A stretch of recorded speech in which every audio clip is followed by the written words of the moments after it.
मेंढपाळाची मुलं जागतिक स्तरावरच्या 40 वेगवेगळ्या देशांशी जोडली जात आहेत. तर हे सगळं कसं झालं, ह्या सगळ्याची सुरुवात कुठून झाली? जगावेगळं जे काम असतं ना, हो, त्याची समाज अगोदर चेष्टा करतोय. अगदी. त्याच्यानंतर समाजाच्या वेगवेगळ्या स्तरातून त्याला विरोध होतोय सर. बिलकुल. आणि शेवटच्या टप्प्यात त्या कामाचा स्वीकार होतो. अगदी अगदी. तुमचे टीचर वर्गात यायचे, एक बुक ओपन करायचे आणि एक चॅप्टर ओपन करून तो ट्रान्सलेशन किंवा एक्सप्लेनेशन, 95% एज्युकेशन मी आणि माझ्या मागच्या पिढ्याने किंवा पुढे सुद्धा काही पिढ्या घेत आहेत. आणि नोकरीच्या सुरुवातीची 3 वर्ष मी सुद्धा याच पद्धतीने त्या मुलांना शिकवायचो. काय सिच्युएशन आहे की भारतामध्ये हे जे मार्क्सला इतकं महत्व दिलं जातं, बाहेरच्या देशांमध्ये सुद्धा अशीच सिच्युएशन आहे? शिक्षण म्हणजे मार्क्स मिळवणे आणि त्या मार्क्सच्या आधारावर नोकरी मिळवणे, हे जोपर्यंत आपल्या समाजातल्या व्यक्तींच्या डोक्यातून निघत नाही तोपर्यंत शिक्षणाचा खरा अर्थ त्या लोकांना कळणार नाही. तर एक सुंदर वाक्य आहे पहा, की नावात काय आहे. म्हणजे 3 वर्षे एका लॅपटॉपच्या माध्यमाने मी माझी खेड्यातली शाळा जगातल्या 40 देशांसोबत जोडू शकलो. शाळा इंटरनॅशनल होण्यापेक्षा माझा विद्यार्थी इंटरनॅशनल कसं होईल. आणि भविष्यात 10 वर्षानंतर एक शिक्षक म्हणून मी पाहिलेलं स्वप्न आहे की ती मेंढपाळाची आणि विटभट्टी कामगारांची मुलं टोकियो शहरामध्ये त्यांची एक कॉलनी असेल. तुम्हाला काय वाटतं पर्सनली की कुठल्या देशातलं शिक्षण हे तुम्हाला उत्कृष्ट वाटलं आतापर्यंत? तर सिंगापूरचं शिक्षण जगात सर्वोत्तम आहे आज.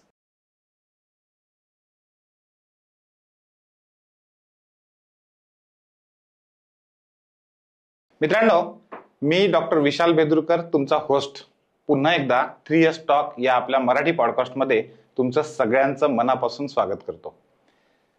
एक मेंढपाळाचा मुलगा IPS झाला आणि महाराष्ट्रातल्या नव्हे देशभरातल्या सगळ्या मीडियानं ही बातमी डोक्यावर घेतली.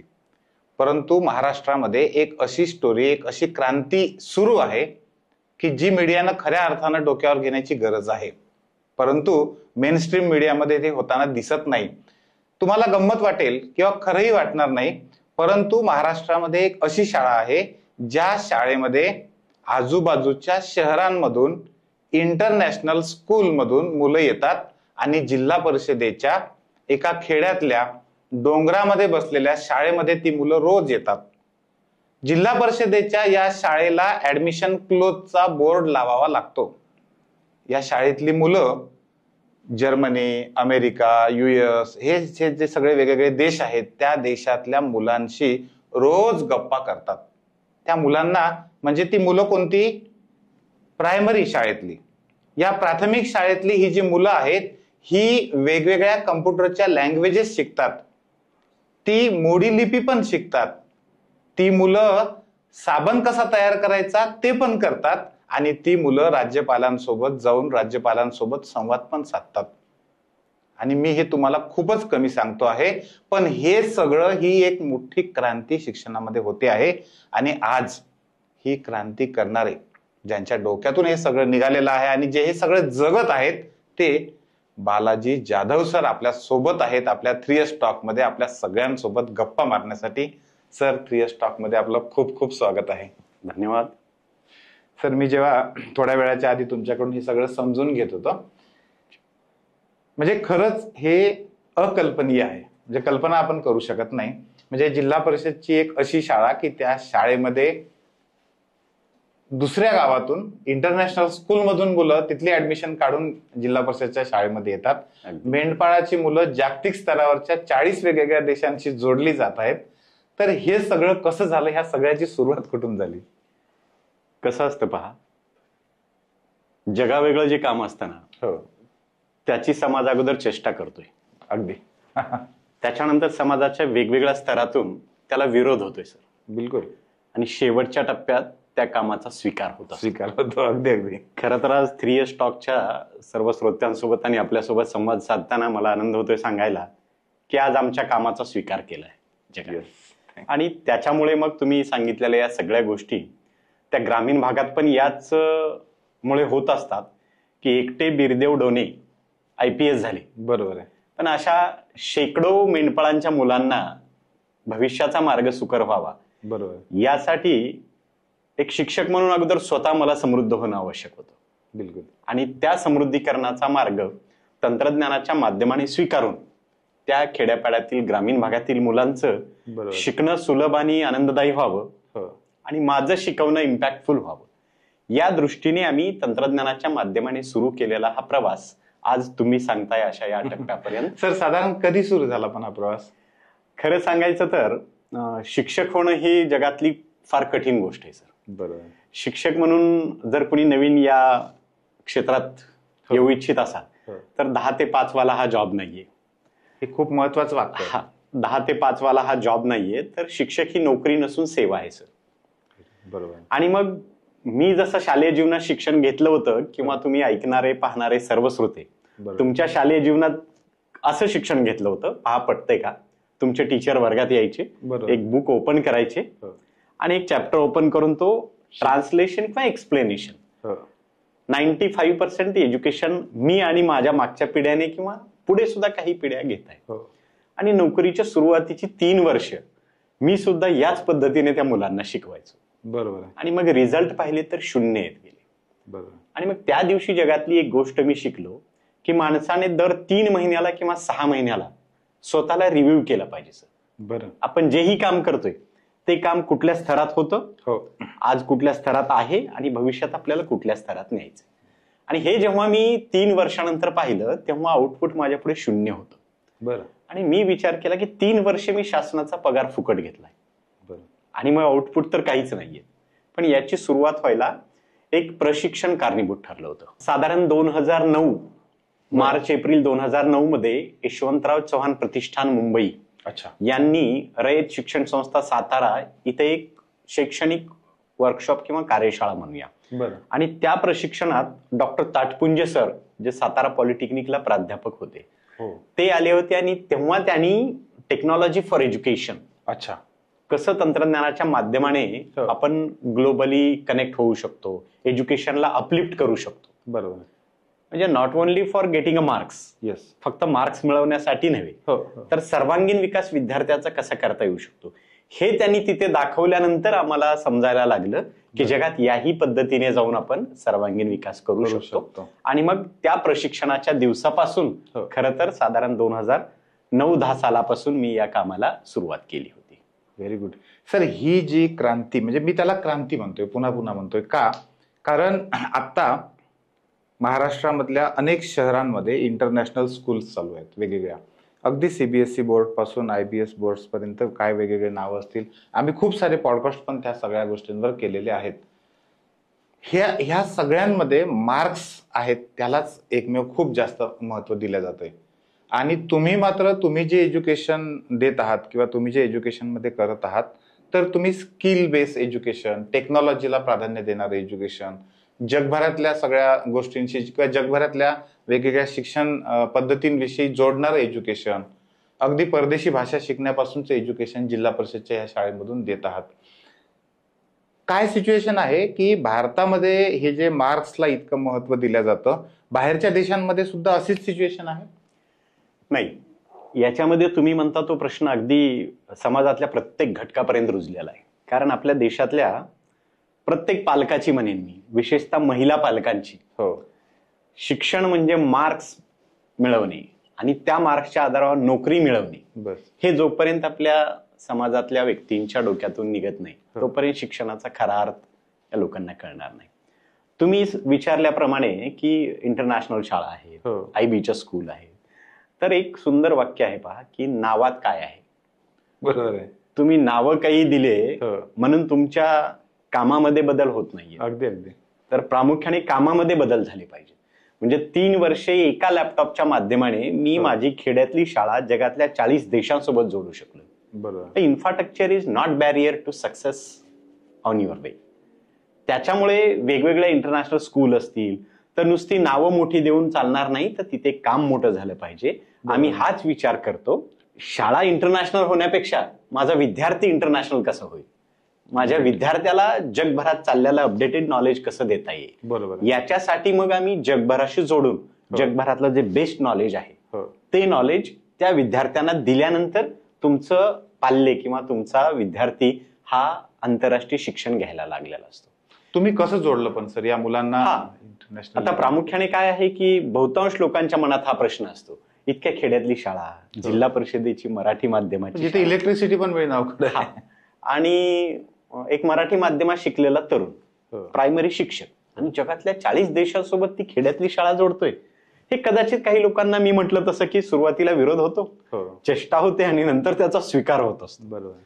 तर Google for education, Microsoft for education असे काही वर्ल्ड वाईड एज्युकेशनचे प्लॅटफॉर्म आहेत. अच्छा. तर त्या प्लॅटफॉर्मशी जोडल्या गेल्यानंतर जगभरातल्या बेस्ट टीचरचं ते एक नेटवर्क आहे. बरं.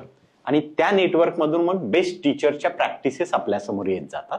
आणि ज्या दिवशी तुम्ही पण काही वेगळा ध्यास घेत असता, वेगळा मार्ग शोधण्याचा प्रयत्न करता आणि तशा कम्युनिटीशी तुम्ही कनेक्ट होत गेला. आणि मी मग साधारण 2010-11 साली गुगल फॉर एज्युकेशनशी जोडला गेलो. आणि मग तिथे कळायला लागलं मला की व्हर्च्युअल कॉन्फरन्स नावाचा एक प्रोजेक्ट असे इनोव्हेटिव्ह टीचर्स एकमेकांच्या शाळासोबत करतात.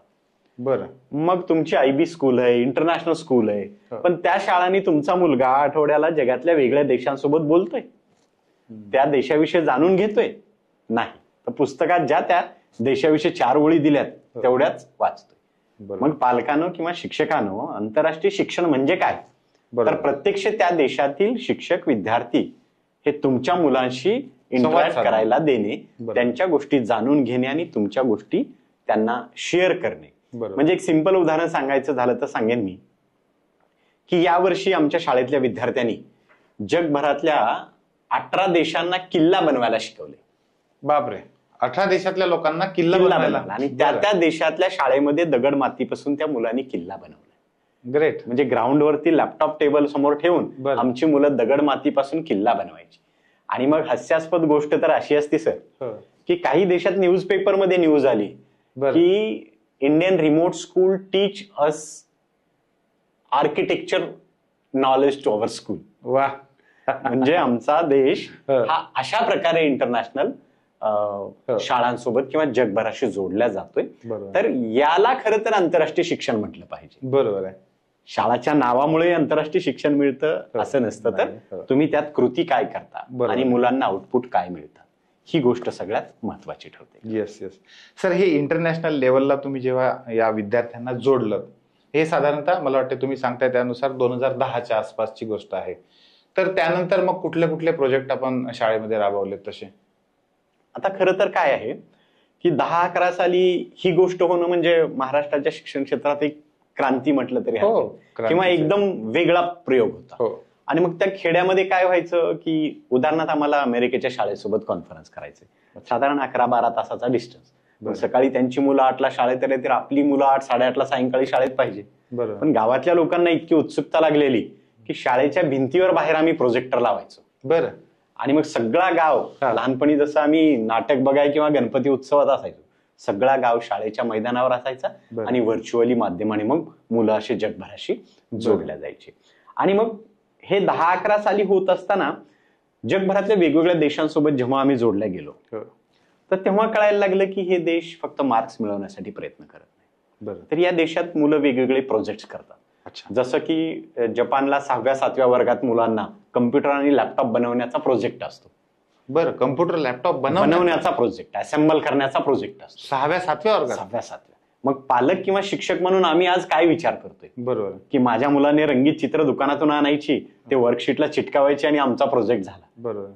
मग कसं आपली मुलं इंटरनॅशनल लेवलला त्या दर्जासाठी टिकून राहतील. बरोबर. आणि मग त्यांच्या माध्यमातून कोणाचं तरी बेस्ट पाहिल्याशिवाय आपल्याकडे पण बेस्ट करण्याची एक वेगळी आयडिया येऊ शकत नाही. आणि मग त्यांचं पाहिल्यानंतर आम्ही ठरवलं की आपल्या शाळेत पण असं काही वेगळं करता येईल का. मग मला सायन्स शिकवायचंय, गणित शिकवायचंय, तर रेग्युलर मेथडने शिकवून मला काही यश मिळत नव्हतं. आणि मग मी HTML, जावास्क्रिप्ट या प्रोग्रामिंग लँग्वेज शिकलो. अच्छा. आणि त्याच्यामध्ये छोटे छोटे गेम्स. तुम्ही मगाशी सांगत होतात की तुमचं स्वतः 11वी-12वीचं शिक्षण सुद्धा आर्ट मधून झालंय. अगदी सर. आणि मग तुम्ही हे जे HTML, जावा हे सगळं जेव्हा शिकायला लागलात तर हे कसं शक्य झालं? लहानपणी माझ्या गुरुजींनी मला एक म्हण शिकवली होती. बरं. इच्छा असेल तर मार्ग सापडतात. मग मी 1ली ते 10वी गावाकडच्या जिल्हा परिषद शाळेत शिकलोय. 11वी-12वी कला शाखेत केले आणि त्यानंतर मराठी माध्यमात DED केले. परंतु काय असतं की जेव्हा तुमच्या समोर समस्या निर्माण होते ना तेव्हा तुम्हाला 2 मार्ग असतात. बरोबर. एकतर पाठ दाखवून पळून जाणे किंवा दुसरा मार्ग त्या संकटाला तोंड देऊन त्याच्यासोबत लढाई करून म्हणेन मी तर, आणि तुम्हाला जिंकायचं असतं. आणि मग त्या ग्रामीण भागातल्या गोरगरिबांच्या मुलांना जगातलं हे बेस्ट एज्युकेशन जर द्यायचं असेल तर आमच्या पुढे फंड नसणे हा सगळ्यात मोठा समस्या. एक पर्याय होता मग की स्वतः शिकून मग हे डेव्हलप करून तुम्ही त्यांना देणे. बरोबर. आणि मग या गुगलच्याच प्लॅटफॉर्मच्या माध्यमाने वेगवेगळ्या देशातील शिक्षकांनी मला काही रिसोर्सेस सांगितले, काही प्लॅटफॉर्म सांगितले, आणि मग तिथून मी हे HTML जावास्क्रिप्ट लँग्वेज शिकलो. छोटे छोटे मग मुलांसाठी गेम बनवले, छोटे छोटे व्हिडिओज बनवायला शिकलो, अॅनिमेटेड वेगवेगळे रिसोर्सेस बनवले. तुम्ही स्वतः आधी शिकलात? हा. बरं. कारण कसं आहे की माझं सातत्याने एक म्हणणं येत राहिले की वापरकर्ते होण्यापेक्षा निर्माते झालं पाहिजे माणसाने. कारण मी 4थीच्या विद्यार्थ्यांना इतिहास शिकवतो. त्यात रायरेश्वराच्या मंदिरात छत्रपती शिवाजी महाराज मावळ्यांना घेऊन गेलेले असतात. आणि मग शिवाजी महाराज त्या मावळ्यांना म्हणतात की किती दिवस दुसऱ्याच्या ओंजळीने पाणी पिणार आहात. आमच्या शाळेतल्या एका मुलीने हा प्रश्न विचारला, सर या ओळीचा अर्थ काय असतोय? अच्छा. आणि मग त्या दिवशी मला सुचलं की अरे हे आपल्यालाही लागू होतं. म्हणजे इव्हन मलाच नव्हे तर आपल्या सगळ्यांना लागू होतं की किती दिवस दुसऱ्याच्याच बनवलेल्या गोष्टी आपण वापरणार. अगदी. त्याच्यासाठी आम्ही हे सगळे रिसोर्स स्वतः बनवायला शिकलो. आणि म्हणजे त्याच्यानंतर कॉम्पिटेटिव्ह एक्झामसाठी मी अँड्रॉइड ऍप्स बनवले सर. अच्छा. हा. म्हणजे महाराष्ट्रातला मी पहिला शिक्षक ठरलो की अँड्रॉइड ऍप्स बनवून ग्रामीण भागातल्या मुलांना. हा. आणि त्याचं विशेषतः म्हणजे मी ग्रामीण भागात काम करायचो, इलेक्ट्रिसिटी नाहीये, इंटरनेट नेटवर्क नसायचा, तर मी ते ऍप असे बनवले की ते विदाऊट इंटरनेट ऍक्सेस व्हावे. ग्रेट. हा. वन टाइम तुमच्या टॅबला किंवा लॅपटॉप विंडोजला इन्स्टॉल केलं की ते लाईफ टाइम तुमच्यासाठी फ्री काम करायचे. सर मी काही दिवसाच्या आधी एक आर्टिकल वाचत होतो. त्या आर्टिकलमध्ये हे सांगितलं होतं, तेव्हा मला हे खरं वाटलं नव्हतं. त्यांनी हे सांगितलं होतं की तुम्हाला पुढच्या काळामध्ये स्वतःचे ऍप तयार करावे लागतील. अगदी. आणि हे तुम्ही आता सांगतायत की तुम्ही त्यावेळेस ते केलं पण. 14-15 सालामध्ये मी हा प्रयोग केला होता आणि तत्कालीन शिक्षण मंत्री विनोदजी तावडे सर यांनी बोलावून त्याचं व्यवस्थित इनॉग्रेशन करून राज्यभरातल्या हजारो शिक्षकांनी त्याचा वापर करून लाखो विद्यार्थ्यांना त्याचा फायदा झाला. म्हणजे छोट्या छोट्याच गोष्टी पण त्याचा परिणाम जर मोठा असेल तर त्या गोष्टी नक्कीच फायद्याच्या होतात. आणि मग या सगळ्या रिसोर्सेसच्या माध्यमातून शिकवताना माझं टीचिंग इम्पॅक्टफुल होत गेलं आणि मुलांचं शिकणं जॉयफुल होत गेलं. शेवटी शिक्षण म्हणजे काय आहे, या दोन गोष्टी जर उत्तम होत असतील, अदरवाईज पहा एखाद्या शाळेतून येणारी मुलं घरी आलं की पाठीवरचं ते दप्तराचं ओझं टाकून खाली नरमस असतं. पण जेव्हा अशा पद्धतीने तुम्ही शिक्षणात नाविन्यपूर्ण प्रयोग करत राहाल तर तुमचं आणि विद्यार्थ्यांचं भविष्य उत्तम असलं. सर हे जेव्हा तुम्ही स्वतः शिकलात आणि मग विद्यार्थ्यांना शिकवलं तेव्हा काय इफेक्ट दिसला तुम्हाला मुलांमध्ये? हा. तर काय असायचं की पूर्वी जेव्हा मी नाविन्यपूर्ण पद्धती वापरल्या नाहीत, म्हणजे सब घोडे 12% किंवा ठेविले अनंते तैसेची राहावे, त्याच्या पलीकडे आम्ही विचारच करायचो नाही, तेव्हा मात्र मुलं शाळेत यायला कंटाळायची. त्यांना शाळेत खूप मन लागायचं नाही, माझ्याशी खुलून मुलं बोलायची नाही. आणि मग याशिवाय तर शिक्षण प्रायमरी लेवलचं तर शिक्षण शक्य नाही. तुम्ही आणि मूल हे चांगले मित्र झाले पाहिजेत. अगदी. आणि मग या नाविन्यपूर्ण गोष्टी जेव्हा मी मुलांसोबत शेअर करायलो, मुलांना शिकवायला लागलो, म्हणजे की मी मुलांना पाठ ड्रामाच्या माध्यमाने शिकवायचो. वेगवेगळे पात्र देऊन त्यांना त्याचं नाटक करायला व्हायचं. तो मुलगा त्याच्या आयुष्यात कधी पाठ तो विसरणार नाही. मग हे बदल व्हायला लागले. ओके. त्याच्यानंतर मुलांना आम्ही गोष्टीच्या माध्यमाने पाठ शिकवायला सुरुवात केली. आणि मग मुलं स्वतःच्या गोष्टी बनवायला लागली. अच्छा. नुसते बनवायला नाही लागले तर उत्तम गोष्टी सांगायला लागले. तुमच्या शाळेतली मुलं स्वतःच्या गोष्टी लिहितात? हा. स्वतःच्या गोष्टी लिहितात. मग पालकांनी हा विचार करणं अपेक्षित आहे की 8व्या-9व्या वर्षी जर एखादा मुलगा 2री-3रीत उत्तम 5-5 पानाच्या गोष्टी लिहितोय तर तुमचा मुलगा 9व्या-10व्या वर्गात आहे, कधी त्याने गोष्ट लिहिली का? आणि माझ्याकडे 2री-3रीचे विद्यार्थी आहेत सर, वर्षभरात स्वतःच्या 25 ते 30 गोष्टी लिहितात स्वतःच्या. आणि या सगळ्या मुलांचं एक आम्ही ई बुक बनवतो आणि एकमेकांच्या गोष्टी त्या बनवत जातात. आणि याच्या पुढे जाऊन मग जेव्हा असे प्रयोग करायला लागलो तर मी as a tech savvy teacher, तर आम्ही शाळेत एक छोटा स्टुडिओ बनवला. अच्छा. आणि मग हे मुलं गोष्टी वाचायचे, स्वतः लिहायचे. म्हणजे त्यांचा प्लॅटफॉर्म पण तुम्ही तयार केला? हा. येस. कारण भविष्यवेधी शिक्षण म्हणजे काय? बरोबर. तर आज गणित शिकवलं, मार्क्स मिळवले आणि माझं काम संपलं असं नाही. तर भविष्यात तुला 15 वर्षांनी जे जे करिअर्स असणार आहे त्याच्यामध्ये तुला एंटर करताना कमीत कमी त्रास व्हावा. बरोबर. ही वाट करून देणे म्हणजे भविष्यवेधी शिक्षण. तर मी त्या मुलांना आज लेखक करतोय सर. त्या मुलांना त्या स्टुडिओमध्ये उत्तमपणाने गोष्टी सांगायला शिकवले मी. आणि मुलं मग टीव्ही चॅनलवरच्या रिपोर्टर सारखे उत्तम गोष्टी त्या सांगतात. तर भविष्यातले ते अँकर होत आहेत, भविष्यातले रिपोर्टर होत आहेत. हा सगळा प्रोजेक्ट पाहिला एबीपी माझाचे संपादक राजीव खांडेकर सर आमच्या शाळेत स्वतः मुलांसोबत इंटरॅक्ट करण्यासाठी आले होते. बरं. तर याला आपण भविष्यवेधी शिक्षण असं म्हटलं पाहिजे. आमच्या शाळेचं नाव इंटरनॅशनल शाळा नाहीये, पण जिल्हा परिषदची शाळा आहे, पण इंटरनॅशनल शाळेपेक्षा खऱ्या अर्थाने असे प्रयोग केल्यानंतर तुमचं स्कूल हे आंतरराष्ट्रीय दर्जाचं शिक्षण देऊ शकतं. बरोबर आहे सर. साधारणतः 2010-11च्या आसपास समजा हे तुम्ही सगळं सुरू केलं होतं, तर त्यावेळेसची जी मुलं आहेत, म्हणजे आता एक कमीत कमी 12-13 वर्षाचा तरी पिरियड झाला असेल अगदी, तर त्या मुलांच्या आत्ताच्या करिअरमध्ये त्याचं काही रिफ्लेक्शन तुम्हाला दिसतंय? हा, डेफिनेटली. कारण त्यावेळेस कॉम्पिटेटिव्ह एक्झामवरती आम्ही खूप चांगला फोकस करायचो. बरं. तर ती अत्यंत गरीब घरची मुलं कुठलं कोचिंग लावू शकत नाहीत, आणि तेव्हाच ही दिशा ओळखली होती मी की भविष्यात यांना इतकं तयार केलं पाहिजे की याने स्वतःच्या पायावर हे केलं पाहिजे. तर साधारण 10-12 वर्षापूर्वीची माझी पुष्कळ मुलं आज MBBS ला आहेत, पुष्कळ मुलं इंजिनिअरिंगला आहेत. काही मुलांनी तर गाव किती लोकसंख्येचं आहे? अगदी 300-400 लोकसंख्येचं. त्यातले अनेक मुलं आहेत. हो, आजूबाजूच्या गावची वगैरे मुलं आमच्या शाळेत जी यायची त्यातली पण ती मुलं आहेत. आणि आम्ही जे कॉम्पिटेटिव्ह एक्झाम घ्यायचो ना, त्यातून आर्मी, पोलीस याच्यामध्ये मुलांना इतका फायदा झाला. बरं. की 12वी झाली की काही मुलं अवरेज होती, पण त्यांचं स्पर्धा परीक्षेचा प्लॅटफॉर्म इतका परफेक्ट झाला. बरोबर. की त्यांनी ग्राउंड क्लिअर करून आज माझी कितीतरी मुलं पोलीस झाले. ते झाल्यानंतर घरी येतात की सर तुम्ही 4थीला शिकवलेलं स्कॉलरशिपचा आमच्या पोलीस भरतीत येतं म्हणतो. आणि मग असा एक प्लॅटफॉर्म त्यावेळेस कॉम्पिटेटिव्ह एक्झामचा दिलेला आज दिला जातोय. परंतु आम्ही आज 2024-25 मध्ये जे प्रयोग करतोय त्या प्रयोगानंतर मात्र 10 वर्षानंतर माझी मुलं जगातल्या बेस्ट गोष्टी करायलेल्या असतील, म्हणजे जगातल्या सर्वोत्तम गोष्टी करायलेल्या असतील. बरोबर आहे, नक्कीच. कारण ती पण एक तुमची पण एक प्रोसेस होती ते शिकण्याची आणि शिकवण्याची. अगदी अगदी. Great sir. मगाशी तुम्ही मोडी लिपी पण तुम्ही तुमच्या मुलांना शिकवलीत, ते कसं, म्हणजे कुठून सुरुवात झाली मोडी लिपी आणि का गरज वाटली मोडी लिपी शिकवली पाहिजे? खरं तर काय आहे, गरज ही शोधाची जननी असते पहा. बरोबर. आणि मग या ग्रामीण भागात काम करताना ना दररोज वेगळे चॅलेंजेस. की तुमच्याकडे लाईट नाहीये, कम्प्युटर नाही, इन्फ्रास्ट्रक्चर नाही. आणि मी तर आमच्यासारख्या शिक्षकांना नशीबवान म्हणतो सर, की जिथे काहीच नाही ना तिथे रोज नवीन करायला संधी आहे. आणि जे लोक 3-4 मजली बिल्डिंगच्या स्कूलमध्ये काम करतात ते एकदम त्यांना नवीन करण्यासाठी काही अपॉर्च्युनिटी ठेवलेली नाहीये. बरोबर. त्यांच्या बॉडीने किंवा डायरेक्टर बॉडीने. पण हे करत असताना आमच्याकडे जेव्हा चॅलेंजेस यायचे, सो आय लाईक चॅलेंजेस. बरं. की कारण एक सुंदर वाक्य वाचलं होतं पहा मी, जो चीज आपको चॅलेंज करती है वही चीज आपको चेंज भी करती है. म्हणजे जे चॅलेंज तुमच्या समोर येतं तिथं तुम्हाला बदल करण्याची अपॉर्च्युनिटी असते. मग या गोरगरिबांच्या मुलांना शिकताना कदाचित शहरातली मुलं मोठे मोठे कोचिंग लावून भविष्यात नीट करतील, IIT करतील, आणि मग या मेंढपाळाच्या विटभट्टी कामगारांच्या मुलांचं भविष्य काय. तर शिक्षक म्हणून हा विचार माझ्या डोक्यात आला. आणि मग मी ग्लोबली विचार केला की यांना भविष्यात ग्लोबली काय संधी असते. अच्छा. तर ही मुलं प्लेन ग्रॅज्युएशन करतील.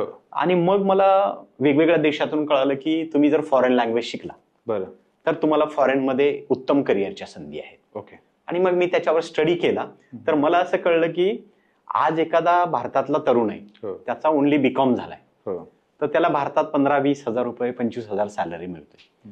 पण तुम्ही आज ग्रॅज्युएशन केलंय आणि जॅपनीज लेवलच्या लँग्वेजच्या, जपानी भाषेच्या 2 लेवल जरी पूर्ण केल्या तर आज जपानमध्ये तुम्हाला 15 लाखाच्या आसपास पर ॲनमचं पॅकेज मिळतंय.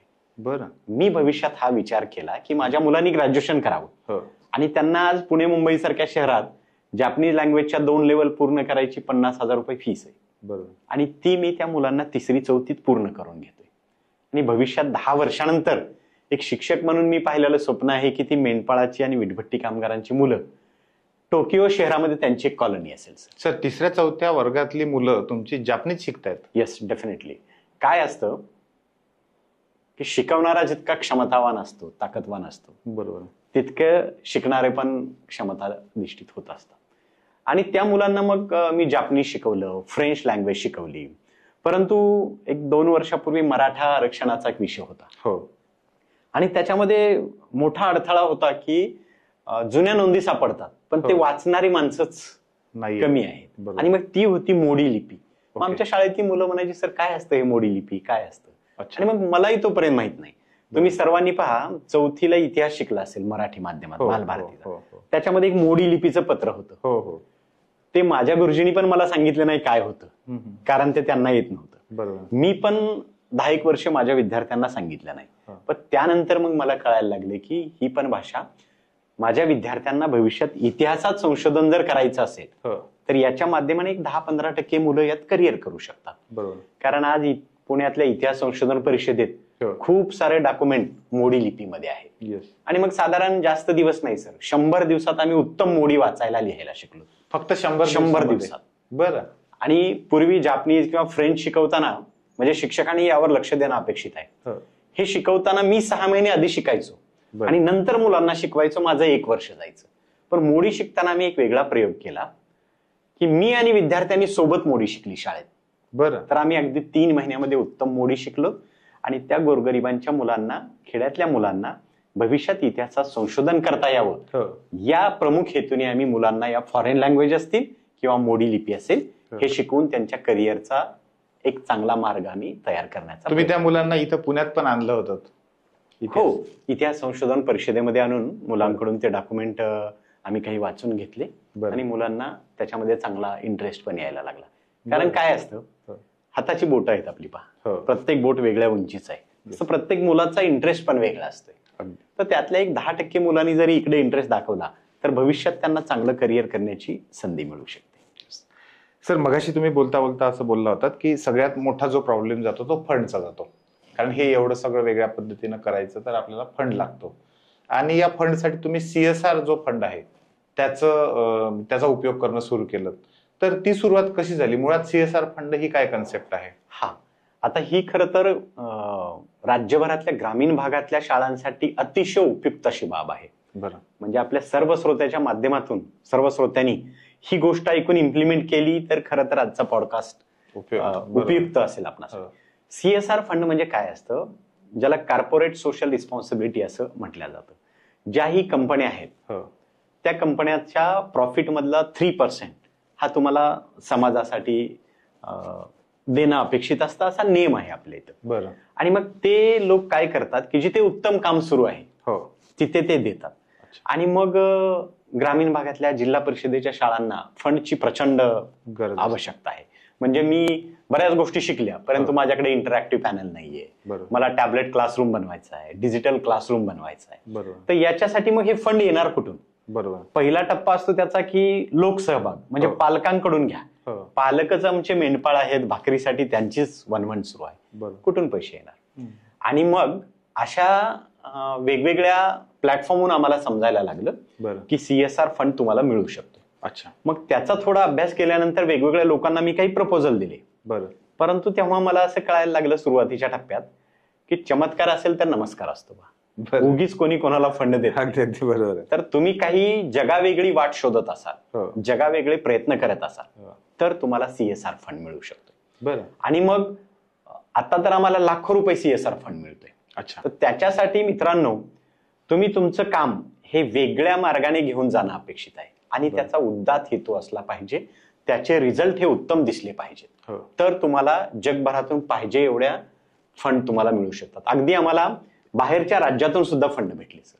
बरं. आणि त्याच्या माध्यमातून मग आमचं ग्रामीण भागातलं शाळेचं इन्फ्रास्ट्रक्चर आम्ही डेव्हलप करून आमच्या मुलांच्या शिकण्यातला अडथळा आम्ही दूर केलेला आहे. खरं तर हा एक मोठा धडा आहे म्हणजे सगळ्या लोकांसाठी की जिल्हा परिषदच्या शाळांनी फक्त शासनाकडून येणाऱ्या निधीवर न अवलंबून राहता असं CSRच्या माध्यमातून जर का फंड आपण जमा करू शकलो तर निश्चित त्यांना मूलभूत सुविधा पण देता येतील आणि चांगल्या दर्जाचं शिक्षण पण देता येईल. अगदी. सर, त्याच्यासोबत तुम्ही जो एक फेलोशिपचं मगाशी सांगत होतात, तर फेलोशिप हा मुळात काय प्रकार असतो, तो कोणाला अवेलेबल होतो, तुम्ही ते कसं मिळवलं? प्रामुख्याने 2-3 भागामध्ये मी याचं विश्लेषण करेन. शालेय जीवनात किंवा नोकरीला लागल्यावर सुद्धा माझी संकल्पना सांगतो. फेलोशिप या सायंटिस्ट लोकांसाठी, मी पण तेवढं, डॉक्टर लोकांसाठी असतात, हा बहुतांश लोकांचा समज असतो म्हणून त्याला. परंतु जेव्हा मी जगभराशी जोडल्या गेलो तर तेव्हा कळायला लागले की शिक्षणात सुद्धा फेलोशिप्स असतात. बरं.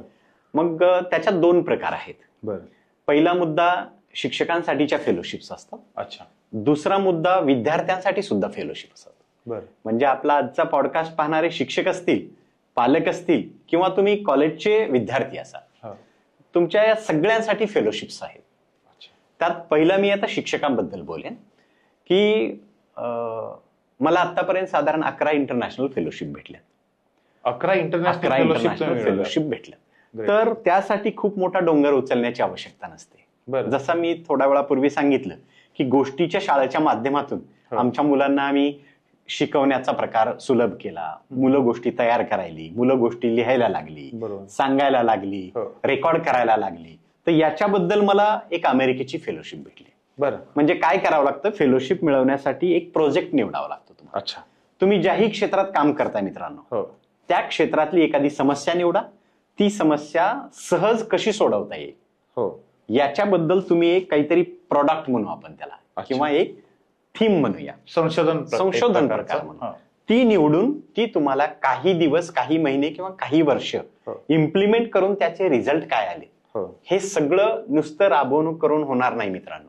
त्याचं तुम्हाला डॉक्युमेंटेशन करावं लागेल. आणि ते डॉक्युमेंटेशन करून मग तुम्ही जगभरात अशा खूप साऱ्या इन्स्टिट्यूट आहेत की ज्या तुम्हाला अशा फेलोशिप्स देऊ शकतात. म्हणजे मला नॅट जिओची फेलोशिप भेटली.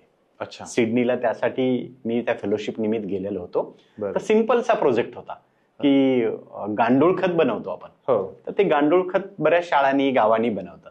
पण आम्ही प्रयोग केला होता की गांडूळ खत नॅशनल जिओग्राफीच्या माध्यमातून स्कूलमध्ये बनवून तो गावातल्या शेतकऱ्यांना देऊन त्यांच्या शेतीतून भाजीपाल्याचं उत्पादन वाढवून त्यांचं आरोग्य सुधारणे. अच्छा. अशा 3-4 लेवलवर त्याची लेवल होती. अशा पद्धतीने तुम्ही वेगळी वाट जेव्हा शोधून एक प्रोजेक्ट मध्ये त्याला रूपांतरण करता आणि तो प्रोजेक्ट त्या इन्स्टिट्यूटला तुम्ही सबमिट करायचा असतो.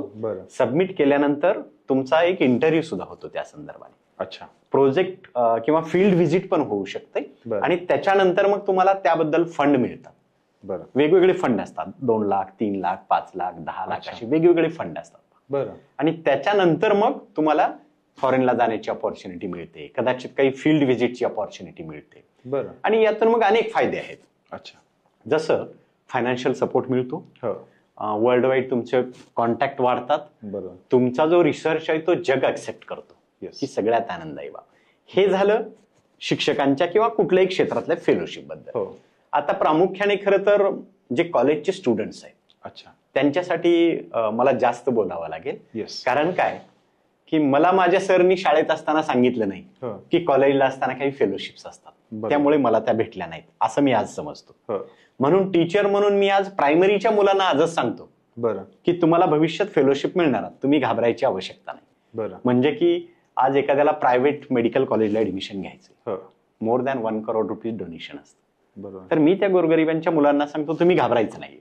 जगामध्ये असे 50-60 युनिव्हर्सिटी आहे की जिथे तुम्ही त्या क्षेत्रातलं चांगलं काम किंवा एखादा प्रस्ताव ठेवताय तर त्या तुम्हाला फेलोशिप्स देतात. मग आता तरुणांनी काय करायचंय की साधारण 12वी झाल्यावर जगातल्या साधारण 55 अशा युनिव्हर्सिटी आहेत किंवा त्याही पेक्षा जास्त, मला माहित असलेला थोडा आकडा कमी जास्त असू शकेल, तर त्या तुम्हाला वेगवेगळ्या फील्डमध्ये जाण्यासाठी फेलोशिप्स देतात. म्हणजे उदाहरणार्थ एक गरीब मुलगा आहे आणि त्याला जर्मनीला जाऊन आपलं इलेक्ट्रॉनिक मध्ये इंजिनिअरिंग करायचंय. अच्छा. साधारण 25-30 लाख रुपये आज खर्च येतो सर त्याला, किंवा त्याही पेक्षा जास्त. तर तुम्हाला जर्मनीतल्या काही युनिव्हर्सिटी आहेत की तुम्ही इलेक्ट्रॉनिक मध्ये इंजिनिअरिंग करणार आहे, पण तुमच्याकडे यापूर्वीच इलेक्ट्रॉनिक मध्ये काहीतरी एक वेगळा कन्सेप्ट आहे. हा एक मात्र लक्षात ठेवा की वेगळा कन्सेप्ट तुमच्याकडे असणं अपेक्षित आहे. तर त्याची तुम्ही एक सिंपलशी एंट्रन्स एक्झाम देऊ शकता. त्या युनिव्हर्सिटीच्या वेबसाईटवर ही सगळी माहिती असते. त्याचा एक प्रोजेक्ट सबमिट करू शकता, एक इंटरव्ह्यू होतो आणि त्याच्यानंतर तुम्ही सिलेक्शन झाला तर तिथून पुढे तुमचा ट्रॅव्हलिंग, येणं जाणं बाय एअर, अकॉमोडेशन, तुमची ट्युशन फीस, तुम्हाला स्टायफंड सुद्धा मिळतो. मग अशा संधी जगातल्या 50 विद्यापीठं तुम्हाला आज देत आहेत. तर मग माझा तरुणांना हा प्रश्न आहे की तुम्ही का अप्लाय करत नाही फेलोशिपसाठी? बरोबर. याचं एकच उत्तर आहे सर, माहिती नसणे, लॅक ऑफ इन्फॉर्मेशन ज्याला म्हणतो आपण. मग हे महाविद्यालयीन शिक्षणात किंवा माध्यमिक शिक्षणात हे शिक्षक म्हणून आम्ही विद्यार्थ्यांना सांगणं अपेक्षित आहे, अरे बाबा तू IIT-ला नाही लागला, सुसाईड करू नको, आयुष्यात खूप संधी आहेत. अशा फेलोशिपच्या माध्यमातून तो हे करू शकतो. तर एकंदरीत फेलोशिप बद्दल मला हे सांगायला आवडेल की वेगवेगळ्या अपॉर्च्युनिटीज. सर, तुम्ही फेलोशिप बद्दल जेव्हा सांगत होता तेव्हा तुम्ही असं म्हटलं की काहीतरी वेगळं तुमच्याकडे असलं पाहिजे. अगदी. आता विद्यार्थ्यांना ठीक आहे, हे बरोबर आहे की माहिती नसल्यामुळे या फेलोशिप पर्यंत ते पोहोचत नाही अनेकदा, पण माहिती झाल्यानंतरही काही सगळ्यांनाच फेलोशिप मिळणार नाही. अगदी. पण ज्यांना फेलोशिप मिळते तर ते फेलोशिप देत असताना वेगळेपणाच्या व्यतिरिक्त त्या विद्यार्थ्यांचं पुन्हा काय पाहिलं जातं, किंवा एखाद्या विद्यार्थ्याला, आता तो गरीब, आता हा पॉडकास्ट पाहणारा असा एखादा विद्यार्थी असेल किंवा एखादा पालक असेल, शिक्षक असेल, की त्यांना माहित आहे की माझे विद्यार्थी आहेत ते हुशार आहेत, पण त्यांनी कशा पद्धतीनं त्यांचा ट्रॅक ठेवला पाहिजे, काय केलं पाहिजे जेणेकरून त्यांना उद्या चालून हे फेलोशिप जे आहे ते मिळू शकेल. खरं तर काय आहे पहा की शिक्षण आणि पॅशन हो या दोन वेगळ्या गोष्टी असतात. अच्छा. पण आपल्याकडे आई वडिलांच्या म्हणण्यानुसार बहुतांश मुलं आपलं पॅशन बाजूला सोडून एका ट्रॅकने जातात आणि अशा मुलांना फेलोशिप भेटू शकत नाही. बरं, हे खूप महत्वाचं. उघडपणे सांगेन मी की तुमचं लहानपणापासूनच एक पॅशन असलं पाहिजे. बरोबर. आणि ते पॅशन जोपासण्यासाठी मग तुम्ही प्रायमरी, सेकंडरी, कॉलेज लेवलला काहीतरी धडपड केलेली असते. ओके. डेफिनेटली धडपड केलेली असते. बरोबर. आणि ती धडपड मग उद्या तुमचा प्रोजेक्ट असतो. हो. म्हणजे उदाहरणार्थ मी इलेक्ट्रॉनिकचं जसं उदाहरण दिलं तर गावाखेड्यातली सुद्धा काही मुलं असतात बघा, सहज रेडिओ पूर्ण खोलतात, त्याला काहीतरी करतात, असेंबल करतात. तोच तुमचा प्रोजेक्ट होऊ शकतो. ओके. तर तरुणांनी मग आपलं पॅशन जे आहे ते पॅशन जोपासलं की तुम्हाला ते मिळतं. आणि दुसरा एक प्रामुख्याने भाग राहिला, तुम्ही जे म्हणत होता की फेलोशिप भेटल्यानंतर मग त्या विद्यार्थ्याचं काय.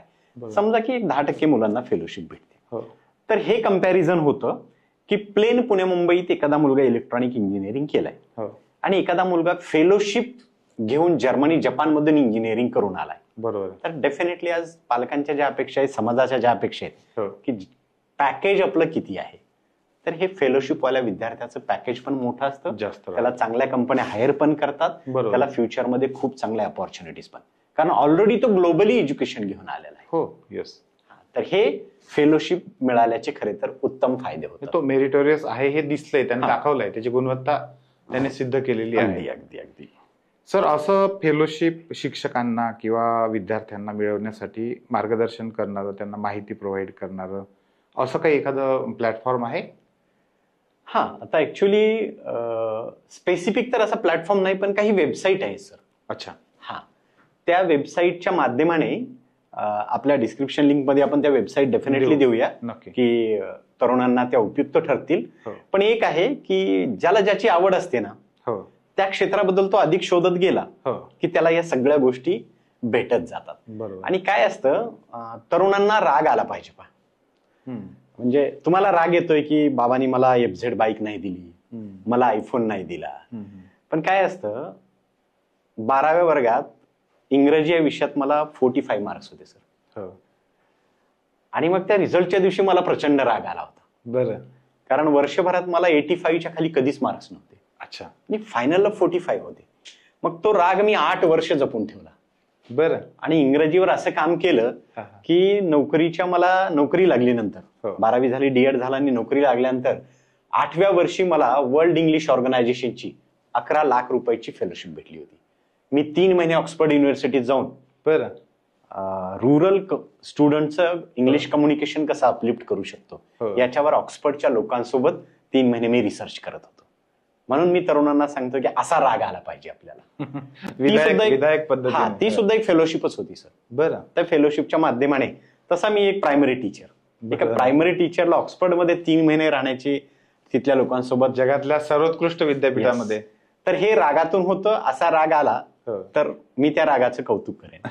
पुन्हा कुठल्या फेलोशिप तुम्हाला आणि कुठल्या कारणासाठी घेतल्या? हा, खरं तर टेक्नॉलॉजीतल्या एका AR रिसोर्सेस साठी होत्या, ज्याला अग्युमेंटेड रियालिटी असं म्हटलं जातं. अग्युमेंटेड रियालिटी म्हणजे कसली टेक्नॉलॉजी आहे पहा, की मी शाळेत असताना आमचे सर आम्हाला भूकंप शिकवायचे, सुनामी शिकवायचे, वनस्पती शिकवायचे, आणि मग त्या गोष्टी पुस्तकातलं चित्र पाहून जेवढं समजेल तेवढं समजायचो आम्ही.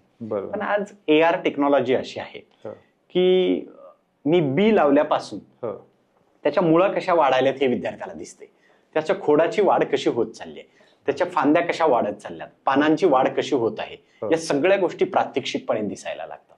बरं. याला AR टेक्नॉलॉजी असं म्हटलं जातं. म्हणजे उदाहरणार्थ उल्कापात कसा होतोय ही गोष्ट आम्ही फक्त पुस्तकात वाचली आणि चित्रात पाहिली. कदाचित काही व्हिडिओ येत असतील त्याचे, पण AR टेक्नॉलॉजीत म्हणजे जर शिक्षणात त्याचा उपयोग करायचा तर आज माझ्या क्लासरूम मध्ये सगळे चार्ट्स, पिक्चर, नंबर जे आहेत, म्हणजे मी A for apple, B for ball, अननस, आई हे असं शिकवत नाही आता. बरं. तर त्याचे AR नावाचे मी काही ऍप बनवलेत आणि मुलांच्या हातात टॅब असतात.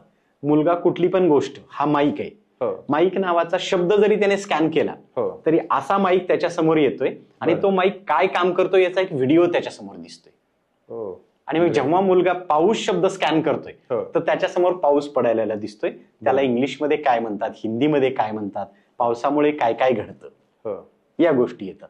म्हणजे 8व्या वर्गात असताना मी हिटलर शिकला, पण 8व्या वर्गात एक पॅराग्राफ किंवा एक पेज मध्ये हिटलर होते. पण आज माझ्या मुलांनी जर हिटलर नाव नुसतं स्कॅन केलं तर त्याला पूर्ण हिटलरचा तो 5 मिनिटाची एक डॉक्युमेंटरी येते, त्याच्यामध्ये ते सगळं ऐकायला आणि पाहायला मिळतं. याला AR टेक्नॉलॉजी म्हणतात. मग खरं तर या सगळ्या अशा ऍडव्हान्स टेक्नॉलॉजीचा वापर शिक्षणात झाला, याला वेगळी वाट, वेगळी पॅशन म्हणतो आणि मग त्याच्याबद्दल अशा फेलोशिप्स मिळत जातात. सुंदर सुंदर. सर, तुम्ही वेगवेगळ्या देशातल्या शिक्षण संस्था किंवा त्यातल्या शिक्षणच्या ज्या व्यवस्था आहेत त्या सगळ्या बघितल्यात. तुम्हाला काय वाटतं पर्सनली की कुठल्या देशातलं शिक्षण हे तुम्हाला उत्कृष्ट वाटलं आतापर्यंत? काय आहे की प्रत्येक देशाची एक पॉलिसी ठरली आहे. अच्छा. आपल्या देशाची पॉलिसी जगातल्या उत्तम पॉलिसीपैकी एक आहे सर. बरं. उत्तम म्हणेन मी, सर्वोत्तम म्हणेन. अच्छा. आणि बाकीच्या देशातल्या पॉलिस्या या त्या तुलनेने उत्तम आहेत. बरं. पण फरक एकच आहे, इम्प्लिमेंटेशनचा. अच्छा. हा, म्हणजे बहुतांश देशामध्ये जशी पॉलिसी बनली आहे तसं त्याचं उत्तम इम्प्लिमेंटेशन होतंय सर. आपल्यामध्ये काही प्रमाणात त्यात आपण कमी पडतोय. बरं. हा माझा एक स्वतःचा अनुभव आलेला आहे. आणि आता नुकताच महाराष्ट्र शासनाने महाराष्ट्रातल्या काही शिक्षकांना सिंगापूर अभ्यास दौऱ्यासाठी पाठवलं. आणि त्या अभ्यास दौऱ्याच्या निमित्ताने आम्ही तिथला अभ्यास केला. तर सिंगापूरचं शिक्षण जगात सर्वोत्तम आहे आज. तर हाच फरक आहे की जी पॉलिसी बनवली ती उत्तम रीतीने त्यांनी इम्प्लिमेंट केली. बरोबर. आणि मग त्या शिक्षण पद्धतीसारख्या जर गोष्टी आपल्याकडे कदाचित, म्हणजे त्यांची कॉपी करावी या मताचा नाही मी. आपली पॉलिसी तर मी सर्वोत्तम आहे असं सांगितलं आहे. अशी पॉलिसी जर आम्हाला उत्तम इम्प्लिमेंट करता आली, बरोबर, तर आपण देशातले सर्वोत्तम शिक्षण देणारा देश म्हणून ओळखला जाऊ शकतो. सर, मला असं वाटतं की आपल्या इथे जसं IAS आहे, IPS आहे, ऑल इंडिया सर्व्हिसेस आहे, तसं एज्युकेशनसाठी पण मी कुठेतरी असं वाचलं होतं की एज्युकेशनसाठी ऑल इंडिया लेवलची एखादी ऑल इंडिया सर्व्हिस असायला पाहिजे होती. जर का ती असती तर कदाचित हे शिक्षणाचं इम्प्लिमेंटेशन चांगलं झालं असतं. अगदी खरं आहे की जपान सारख्या देशात पहा, तुम्हाला प्रायमरीला जर टीचर व्हायचंय तर तुमचं क्वालिफिकेशन सगळ्यात हायेस्ट लागतं.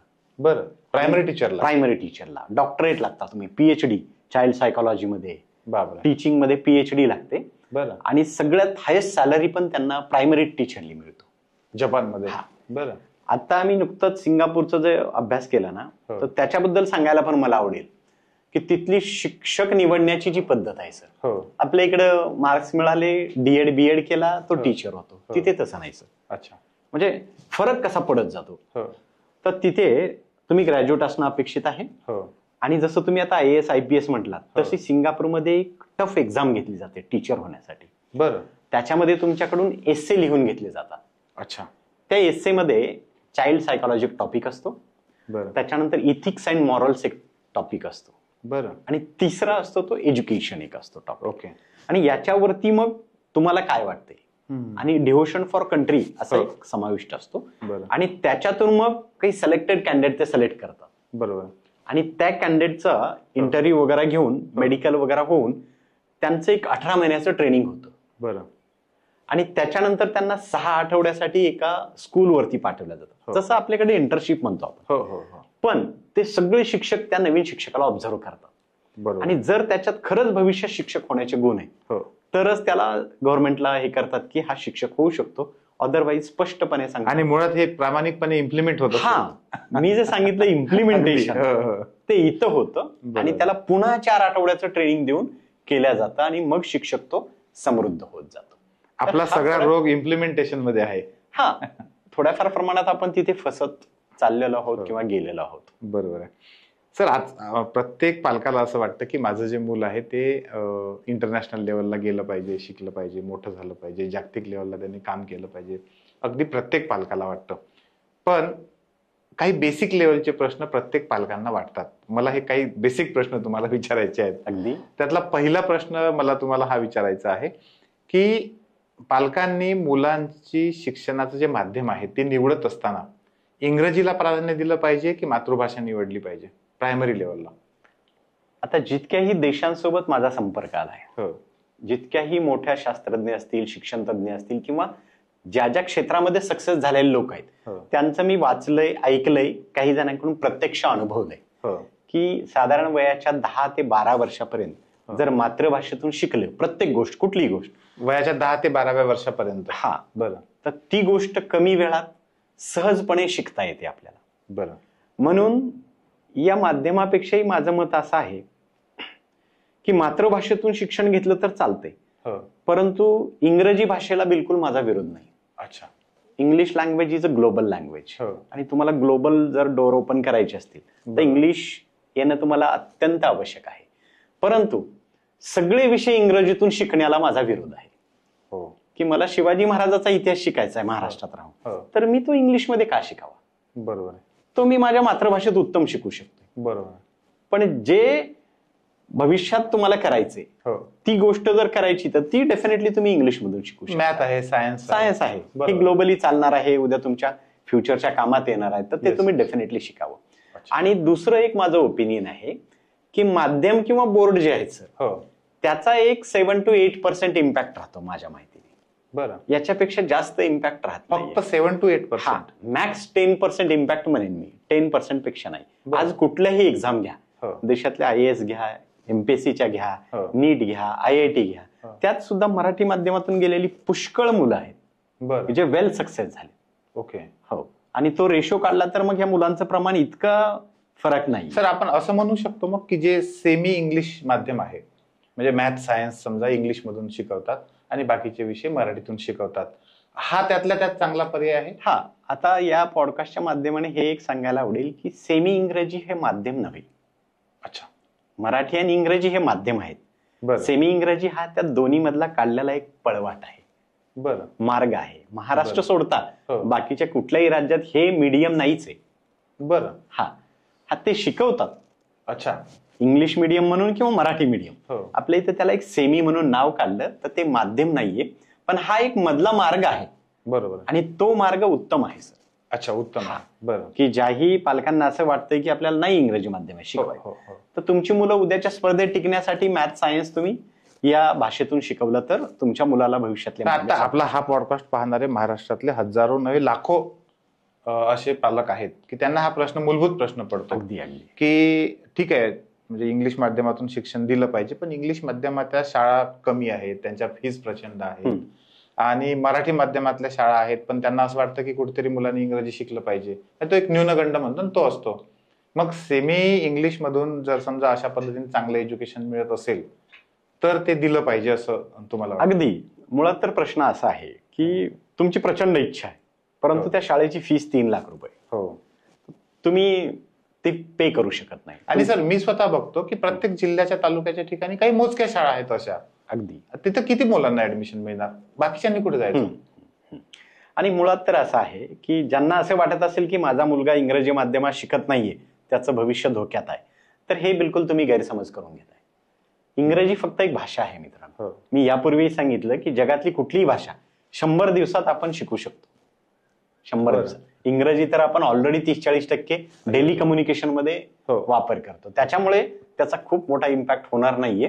आणि शेवटी तुमची आर्थिक परिस्थिती, तुम्ही म्हटल्याप्रमाणे त्या स्कूलचं अवेलेबिलिटी, किती मुलं शिकू शकणार, या सगळ्या गोष्टीचा विचार करता आपली परिस्थिती, आपल्या अवतीभोवती असणाऱ्या उपलब्ध शाळांची संख्या, याच्यावरून पण तुम्हाला निर्णय घेतला पाहिजे. महत्वाचा आहे सर. सर दुसरा प्रश्न एक असा पडतो अनेक लोकांना, सीबीएसई घेतलं पाहिजे का स्टेट बोर्ड घेतलं पाहिजे? हे पुन्हा सेम त्याच पद्धतीने येत जातं. कुठलाही बोर्ड घ्या. 7 to 8% याचा इम्पॅक्ट राहतो. पण मुळात असा विषय आहे की मी इतका मोठा माणूस नक्कीच नाही काही शासनाला सुझाव देणे इतका, परंतु ज्या ज्या देशाचं शिक्षण सक्सेस झालंय त्यांच्या देशामध्ये एकच बोर्ड आहे. अच्छा. एकच माध्यम आहे. बरं. तर हे विभिन्नता ठेवण्यापेक्षा जर हे एक केलं तर हे प्रश्नच निर्माण होणार नाहीत भविष्यात. आणि आनंदाची गोष्ट अशी आहे की महाराष्ट्र शासनाने सुद्धा आता याच्यावरती पॉझिटिव्ह दृष्टीने मार्गक्रमण केलेलं आहे. बरोबर. हळूहळू जिल्हा परिषदेच्या सगळ्या सरकारी शाळेत सीबीएसई पॅटर्न हळूहळू येते. त्यामुळे कदाचित यावर्षी किंवा पुढच्या वर्षी हा प्रश्नच राहणार नाही आपल्या सर्वांसमोर. सर, तिसरा प्रश्न हा तो थोडासा वादग्रस्त आहे, पण तरी मी म्हणेन की म्हणजे अलीकडे हिंदी जी आहे ती आपल्या अभ्यासक्रमामध्ये टाकली. त्याच्यावर काही लोकांनी त्याला विरोध पण केला. काही लोकांचं असं म्हणणं होतं की मराठी मातृभाषा आहे, इंग्रजी आपण एक भाषा घेतो आहे, हिंदीची गरज नाहीये, ती लादू नका वगैरे. आणि काही लोकांनी ही पण शंका उपस्थित केली की इतक्या भाषा मूल शिकू शकणार नाही वगैरे. तुम्हाला काय वाटतं की मूल साधारणतः प्रायमरी लेवलचा जे विद्यार्थी आहे तो किती भाषा शिकू शकतो?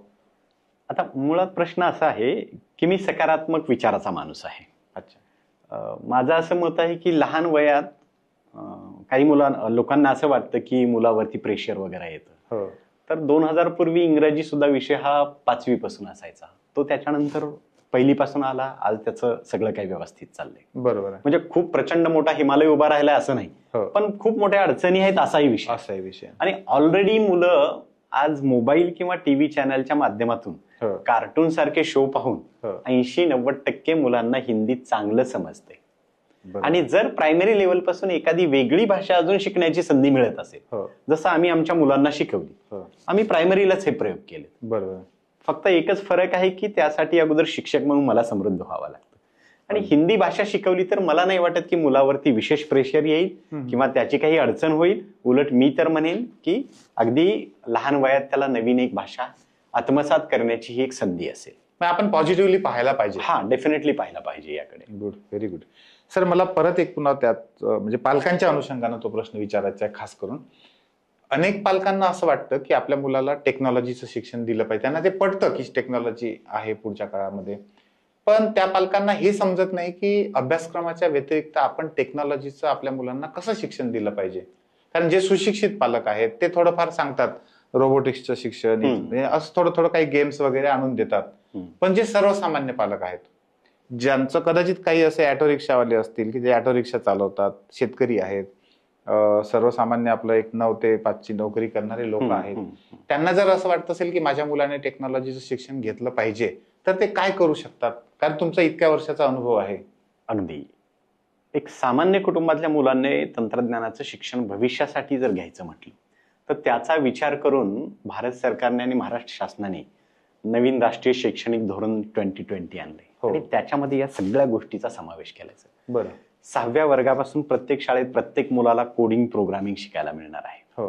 आणि या कोडिंग प्रोग्रामिंगच्या आधारेच भविष्यात टेक्नॉलॉजीमध्ये ते लोक हेल्प करणार आहेत. पूर्वी काय व्हायचं की इंजिनिअरिंगला जाईपर्यंत हे मुलं त्यापासून दूर असायचे. त्यामुळे आपल्याकडे इनोव्हेशन्स खूप होऊ शकले नाही. बरोबर. जॉब मिळवण्यासाठी धडपड असायच्या. परंतु आजकाल तर 6व्या वर्गापासून या गोष्टी मिळत जातील. त्याच्यासोबतच ही गोष्ट होण्यासाठी शिक्षक म्हणून आमचा एक वेगळा वाटा असला पाहिजे. बरं. की जसं तुम्ही म्हटलं रिक्षा चालवतात, 10 ते 5 जॉब करतात, पण त्या पालकांच्या मुलासाठी, पाल्यासाठी शिक्षक म्हणून आम्ही त्याचे पालक झाले पाहिजे. आणि आम्ही जगभरातल्या बेस्ट टेक्नॉलॉजी आज शिकणं गरजेचं आहे. बरं.